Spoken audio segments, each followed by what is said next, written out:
Good afternoon, everyone, and welcome to the live Q&A with me, Professor Michael Scott. It's the 15th of August, and most importantly, it is A-Level Results Day. So congratulations to everyone out there getting their A-Level results today. I hope that they are all the results that you desired and hoped for and expected. And if they are not, whether they're better or whether they're worse, don't panic at all in the slightest. As you'll be seeing on Twitter and lots of other social media today, there are tons of stories out there of people who didn't quite get the A-Level results they were expecting, but have gone on to do not just fantastic university courses in different places, but also to have incredibly successful and brilliantly flourishing careers in every sector. So whatever happens today, remember, you should be very proud of everything you have accomplished. Congratulations from me, and I'm sure congratulations to you all from everyone who listens to and watches this live Q&A. So I think we should start off by saying a massive congratulations to all of the A-Level students getting their A-Level results today. Congrats to you all. Hello, Anna. Hello, Linda. Thank you. So glad you got the book. Thank you for your fantastic question in recent weeks. Elizabeth, how are you doing? Morning, afternoon? Well, it's definitely afternoon here, but where are you coming from, Elizabeth? Is it morning with you somewhere? Angela, hello. Good afternoon to you. Good afternoon. Hi.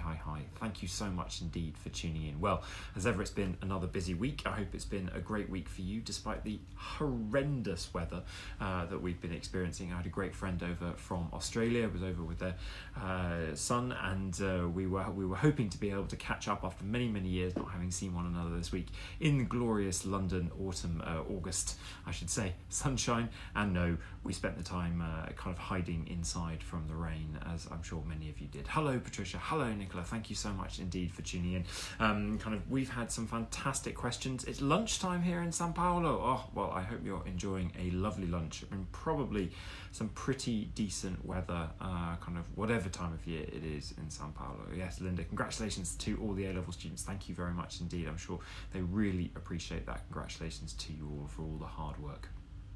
And particularly, it's great to see this year with the A-Level results. It's the first time that we've gone through an entire cycle and had results published for the new OCR curriculums for classical civilization and ancient history. So congratulations to everyone involved in bringing those new, both designing the curriculum and the exams, and of course to all the teachers out there who have been teaching it. I hope you feel that it's been a really worthwhile process, and it'd be great to hear your views either today over the live Q&A or indeed from through the Facebook page of what your experiences of either teaching the new OCR curriculums or indeed being a student of them as well. Nicola, afternoon here in Oxford.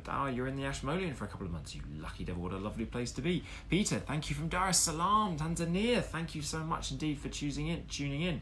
Brilliant to have you with us. So we're going to kick off with a question that's come in from Paul Moreda, and this is about civilizations. Do civilizations as a whole tend to worship or forget their dead, and specifically burial sites of their dead? And this comes from Paul, who's currently working on ancestral burial sites here in the US, and particularly in central Texas. Now, great, Paul, fantastic question. I don't know that much about burial sites in the ancestral US, but if we focus it back on the Mediterranean for a moment, my sense is that yes, cultures do normally tend to in some way remember and memorialize their dead, and in fact they do it in a way which is much more apparent and much more a part of their living society than we tend to do today.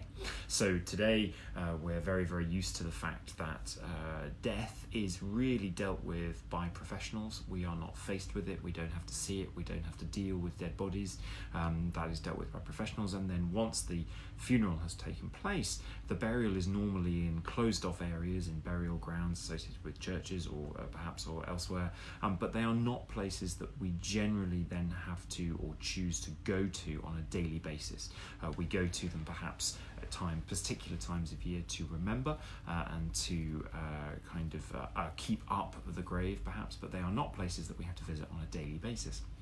Now, this was very different in the ancient Greek world. Good afternoon, Sarah from West Yorkshire. Hello. Thank you so much for tuning in.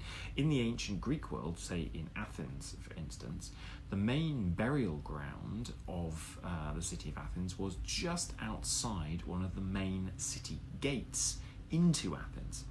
So you could not but avoid when coming to the city of Athens, or indeed leaving the city of Athens, you could not but avoid walking through all the graves of the city of its past citizens.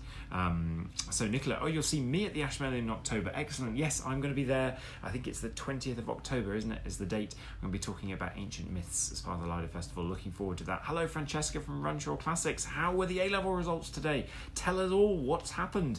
To give us the update. Thank you so much for tuning in. So we're talking about memorialising the dead in antiquity, and particularly in ancient Athens. So yes, so in a sense, you had to walk through the city of the dead, the necropolis, the Greek word for the burial place, the city of the dead, quite literally, before you could get to the city of the living. So there you go, kind of a very, very different setup from how we conceive and place our burial grounds today. And in particular, also, there were not professionals involved in the ancient Greek world at all to kind of deal with the dead. It was very much a family affair. So a key part of death was then having your body cleaned and prepared for burial, and then being laid out within your home, normally by the women of the home, for a set number of days, before it was then paraded in a funeral procession through the streets of the city to the burial grounds. And in Athens, again, we have a whole series of different ways in which we can get at this process. One is that dealing with a dead body brought with it a certain amount of what we call miasma, of pollution.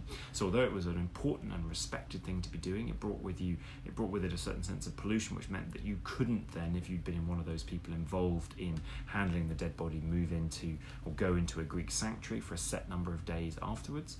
But then equally, we also have rules and legislation that was passed to stop people from making too big a deal of their funeral processions. There was a tension in ancient Athens in this egalitarian direct democracy in which every citizen was supposed to be equal, that actually, obviously, they weren't equal in financial terms, and some could afford a bigger and better funeral than others. And in fact, we're told by later writers that Athens moved to legislate to try and dampen down this obvious display of inequality that was becoming quite a problem in funerary ritual, and they imposed a limit, for example, on the type of funeral procession you could have, the times of day it could move through the streets that it could move through, and then they indeed also imposed a limit on the size and wealth of your tomb, because people were obviously choosing to show off through their tombs as well. Now, if we move to Rome for a second, again, what we see lining the streets coming out of most of the major gates of any Roman city are burial tombs. So if you think of Rome and you think of the Via Appia, you walk down the Via Appia and it is lined with the burial tombs of wealthy and important Romans, and indeed having a very visible place as close as possible to the city gates in many cases on one of those major arteries leading out of the city was one of the kind of most important things you could aim to get as an important and elite Roman. So being visible in death and your family's tomb place being visible in death, as well as dealing with the body and getting the body to its burial place, was very much something that was very public and very much involved the people, and which demanded a constant amount of worship and attention. And then both in the Greek and Roman worlds, there were rules about on which days after the burial you had to go back to offer worship a certain number of days afterwards, and then again a certain number of days after that, have feasts at the burial ground, returned kind of as a family unit to spend time with your loved ones in the burial ground. So yes, very much so, Paul. Thank you for your great question about do civilizations tend to worship or forget their dead, particularly in relation to Roman and Athenian that we've discussed burial, definitely remembered and worshipped.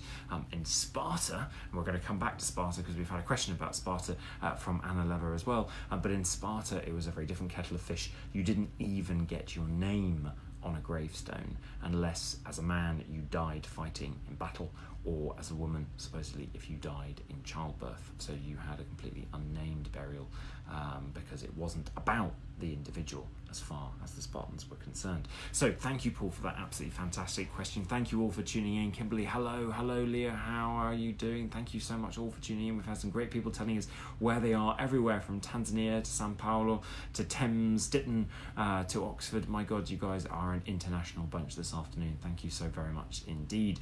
So moving on to Martin Hislop has asked a question about, in view of the incredible victories Hannibal had over the Roman armies sent to engage him, why did he not march on Rome? Now, Martin, your timing couldn't have been better, because I was just talking about Hannibal with some colleagues yesterday, and what a great and interesting figure he is. Hello from Sydney, Australia, Beatrice says. Great to hear you. Thank you so much for tuning in. Sydney, Australia, added to the list. Good. What time is it there with you? It must be something quite late in the night. Oh, I think we've woken you up in the middle of the night, haven't we? Thank you so much indeed for taking the time. So yes, so Martin Hislop was asking about Hannibal. Now here is a man who was a Carthaginian. Carthage was one of the major empires based in North Africa, and Carthage had really ruled the Western Mediterranean for a good deal of time, until Rome, the new kid on the block, the new power player, rose to prominence and came into conflict with Carthage. And there were several major campaigns, major wars that lasted many years between Carthage and Rome, until, of course, as you will know, Rome finally triumphed. Now, Hannibal was involved mainly in the second of these great conflicts, and he, as a young man, had seen his father, also a successful military figure, rout the Romans and take on the Romans, but then also be killed by the Romans. And so as a young man, he'd grown up kind of supposedly always wanting revenge. And then he decided to take the fight to the Romans, and he led his troops up through Spain, through the bottom of France, and famously over the Alps, where he led his troops not just over the Alps in wintertime in the snow, but indeed he led a whole baggage train of animals and some elephants right over the Alps. And if you remember, we've talked before about the fact that one of my favourite scientific discoveries, they have found the fossilised remains of the bacteria of the elephant poo up in the Alps from, they think, Hannibal's crossing kind of over the Alps and into northern Italy. Now, what as Martin was alluding to, he had significant victories over the Romans in the early years, the first 2 years after he descended from the Alps, as he just smashed Roman force after Roman force at places like Lake Trasimene, and then famously at Cannae. Cannae was the biggest loss in the entirety of Roman history.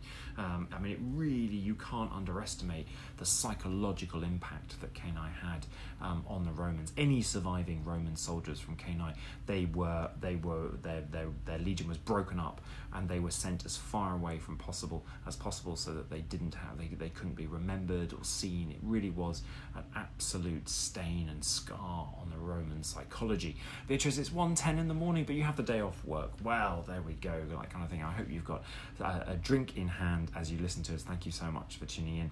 So Hannibal at Cannae had a superb victory, and people were imagining that he was about to turn on Rome. The cry in Rome was, Hannibal could be at the gates at any moment, and tensions were absolutely high. But according to the sources, and here we have to be slightly careful, because Hannibal leaves almost no account of his victories. The main accounts we have of Hannibal are actually written by the Romans, by his enemies. So we have to be slightly careful here. But the Roman sources talk about the fact that winter after Cannae, as he rested his forces and waited for the next campaigning season, something turned, something twisted, something relaxed, something went wrong in the way that he was commanding, controlling, and keeping a lead over his forces, and they spent the winter sort of basically slacking off and indulging in all sorts of debauchery and excess, so that by the time they came back in the following season, military campaigning season, they just weren't the same kind of force. And really, that's the turning point for Hannibal. He never has another major victory of the same ilk as he had previously after Cannae in 216. And that's also supplemented by the fact that the Romans changed tack, and under their new brilliant commander Scipio, who would become Scipio Africanus for his great final victory over Hannibal, Scipio did two brilliant things. One is he started to, instead of trying to defeat Hannibal head on in Italy, he moved to take Hannibal, or rather the Carthaginian forces, on back in Spain. So suddenly Carthage had a fight on several fronts, and equally he started to threaten Carthage itself. At this point, Carthage didn't support Hannibal as much as he needed them to, and in fact the kind of political rivalries at Carthage itself started to actively work against Hannibal. And so you have a situation whereby Hannibal's losing a bit of ground in Italy, still not defeated but losing ground, but suddenly he's actually requested to come home by the Carthaginians because they need him and his forces to be able to defend the homeland, because it's being worried and attacked by the Romans. And that's why Hannibal has to leave Italy in sharp order, get back to North Africa, where he faces down Scipio to become Africanus on the battlefields of Zama in North Africa in 202 BC, which turns out to be a famous Roman victory. And Hannibal then has to really hotfoot it back to Carthage, and soon after that he leaves. He escapes the city and heads off to the eastern Mediterranean, where he lives out his days as advisor to other would-be enemies and masters of Rome, but none have any success, and he ends his days committing suicide. So it's a real turnaround story that seems to turn around this moment in 216, 215 BC, when Hannibal sorts, or at least his troops, seem to lose focus. So there you go, Martin. Thank you so much indeed for that fantastic question about Hannibal. And I promised you a question about Sparta, but we're going to take a quick break and have a think about what's on in the news at the moment. So we've had a great one again from Pompeii. Absolutely amazing stuff coming out from the Area 5 that they've been uncovering in recent years. In Pompeii, archaeologists uncover a sorcerer's treasure trove. Have you seen this? This came from BBC News. They've uncovered a sorcerer's treasure trove of artifacts, including good luck charms, mirrors, and glass beads. So sort of I guess a kind of mystic meg store where you could go and get all sorts of things to help ward off evil, protect yourself in the future if you felt the need for kind of an extra bangle or an amulet or something like that. Kind of this was the place that you clearly went to in Pompeii. Doesn't seem to have done any of them much good, as we know. Pompeii certainly was visited by evil and bad luck and misfortune in being covered by the eruption of Vesuvius. And then again, we've had another great one as well, kind of from the Greek Reporter. We're talking about ancient shipwrecks off the Greek island Lethia yield treasure trove of discoveries. So the first underwater archaeological research period of the effort of underwater antiquities off the island of Levitha has yielded important discoveries, including mixed sets of amphorae from the cities of Cnidos, Kos, Rhodes, Phoenicia, and Carthage, dating to the mid-3rd century BCE. So we're talking after the time, just around the time, in fact, of Hannibal, just before him, and thinking about when the world of the Hellenistic world is really communicating with one another. The different former lands of Alexander the Great are all now under their respective kings. The Ptolemies in Egypt, for instance, or the Antigonids in what is now Western Asia, Turkey, and they were clearly exchanging goods as these finds, these amphorae find with Greece and other parts. So we see that kind of dynamic trading that's going on despite the increasing difficult military background. Kimberly, you love the aspect of magic and spells in the ancient world. Absolutely. We should do a session actually teaching you how to curse people in the ancient world. How's about that? We'll kind of tell you that. How do you curse? You curse by binding somebody. So you use the word of I bind. I bind somebody so that they are not able to do this and not able to do that. And what are the two areas that you see curses being used most in the ancient Greek world? One of them is the law courts. Well, you can imagine that, kind of I want to try and get some kind of advantage over my opponent in the law courts, but equally in the thorny area of love. Yes, jilted lovers are perhaps the most regular users of curses in the ancient Greek world, as they seek to ensure that their lover that has spurned them no longer has any success with anyone else of any form whatsoever. And the curses are pretty vicious, I can tell you as well. So maybe we'll do some examples of those next time. Thank you all. Hello from Ljubljana. Thank you so much for tuning in. Anna, the Irish Irish are pretty good at cursing, I can tell you. I have no doubt they are, that kind of thing. We even have examples from the ancient world of voodoo dolls, ancient Greek world cursing. There seem to be examples of voodoo dolls where they've bound the person's character to the doll and then just chosen to do it harm as well. Caroline, good afternoon. Thank you so much for tuning in. So thank you for that. We'll come back to cursing. Remind us, send us in a question about cursing, and we'll come back to cursing in the future. I wanted to flag a couple of things that are on at the moment as well. At the Classical Art Research Centre at the University of Oxford, so if you're in the Oxford area, from the 26th to the 27th of September is going to be a textile art in the Greco-Roman world session. So it will focus on the visual imagery of ancient textiles from archaic Greece to late antiquity, and this should be a really fun international workshop. It's all welcome and attendance is free, but of course booking is necessary, so do have a look for that on the Oxford website, the Classical Art Research Centre, if you're interested in textile art. And then Rebecca Louise, thank you so much indeed for sharing this, bringing to our attention a project taking place at her local museum in Chichester. So if you're in the Chichester area coming up, then if you go to the Novium Museum in Chichester area, they've got a great exhibition opening on the 25th of January next year in 2020, which is going to be called Mystery Warrior, the North-Bested Man. So this is the secrets of an Iron Age warrior who may have fought alongside King Commius during Julius Caesar's war with the Gauls, will be finally told at the Novium Museum in Chichester, be the first time that this extraordinary Iron Age warrior and his burial possessions are on public display. This really looks fun.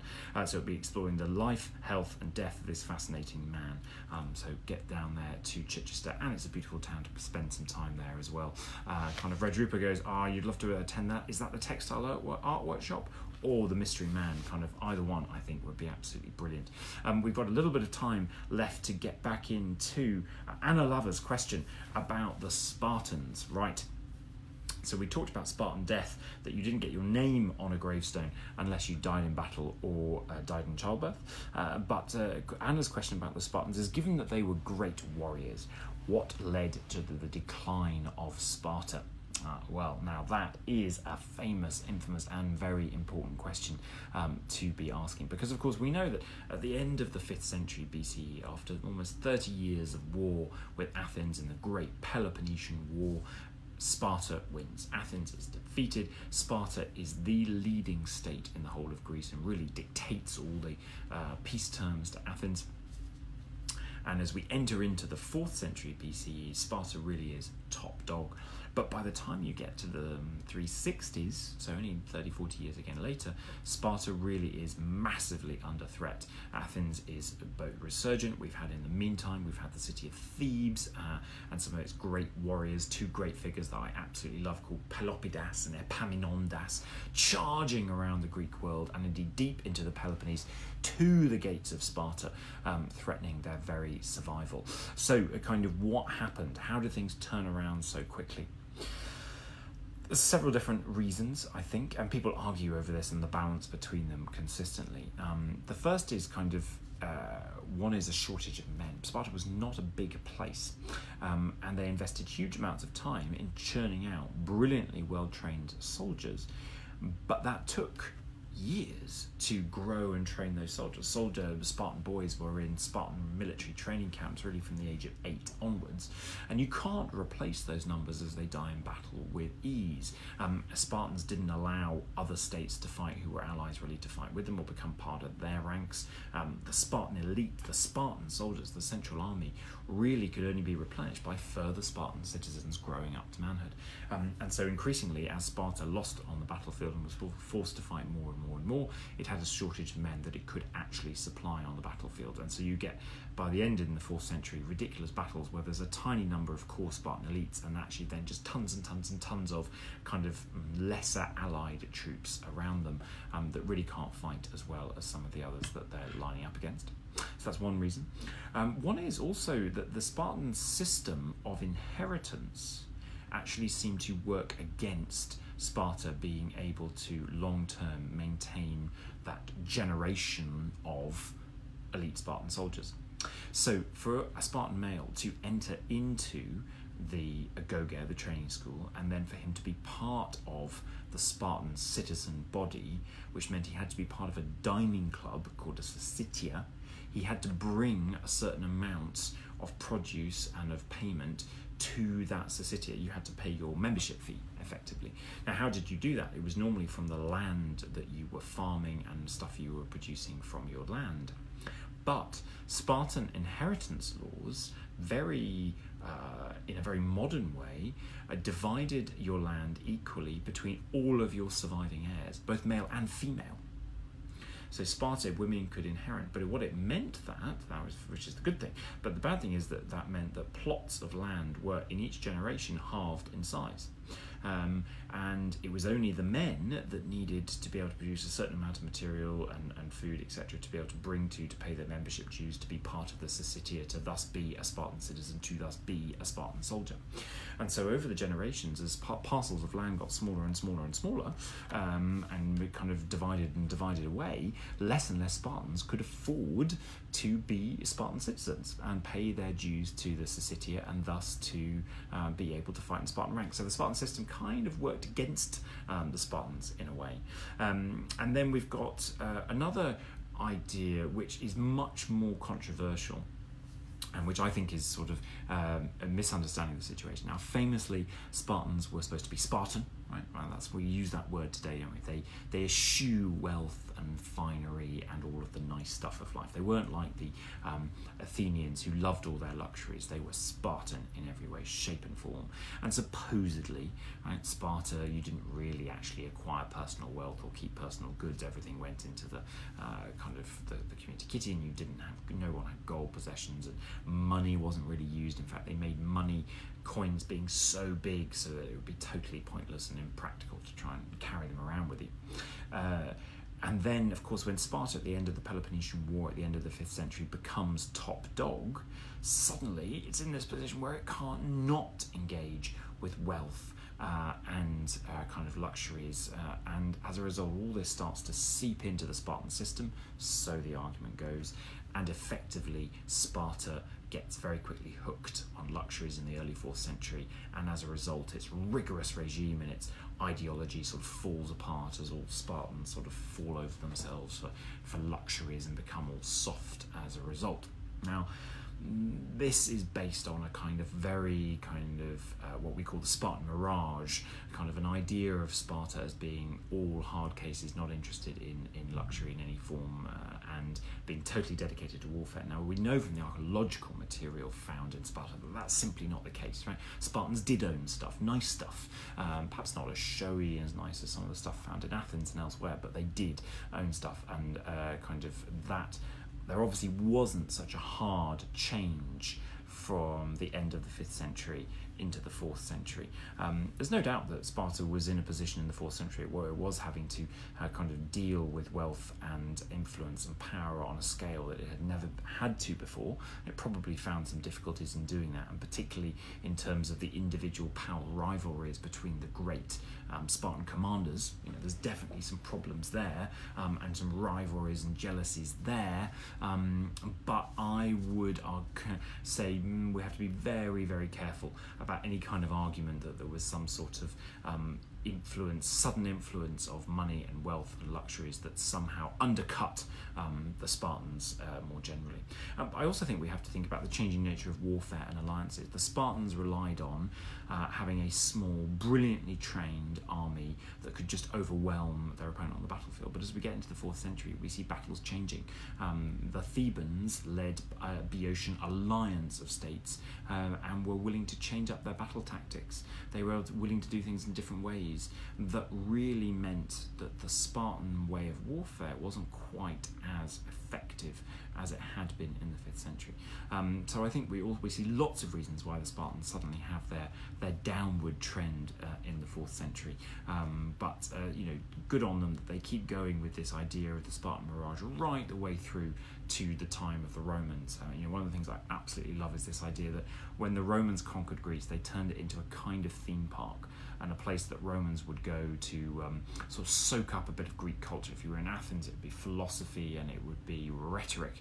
And then you go down to Sparta to kind of steep yourself in the idea of the ultimate warrior. It's kind of a finishing school, if you like, for Romans.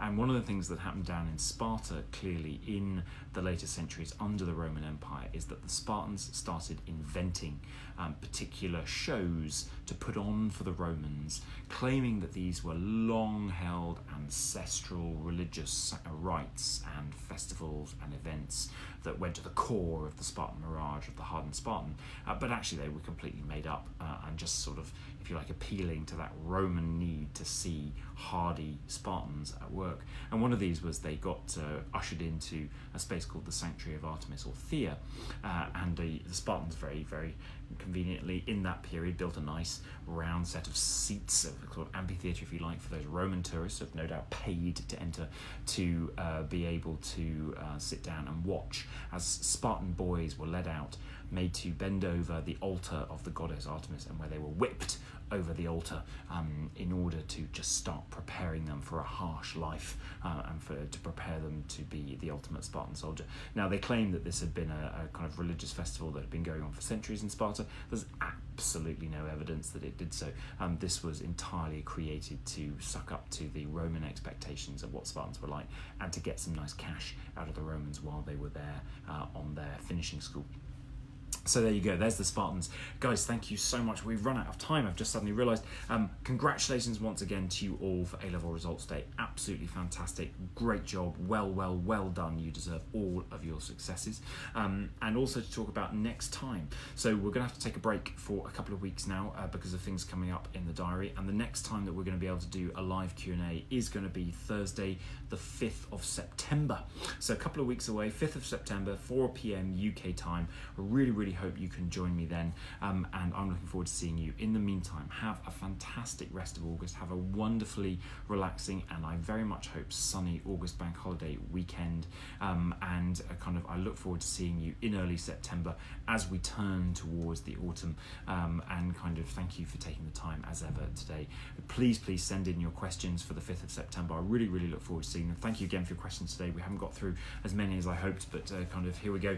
We'll put them on the list as always for next time, and you can send your questions in via the Facebook page, so facebook.com/Michael Scott Academic, or you can send them direct to me over email at michaelscottacademic@gmail.com. So have a great rest of the week, have a great rest of August, have an enjoyable bank holiday, and look forward to seeing you in early September. Take care everyone. Bye bye.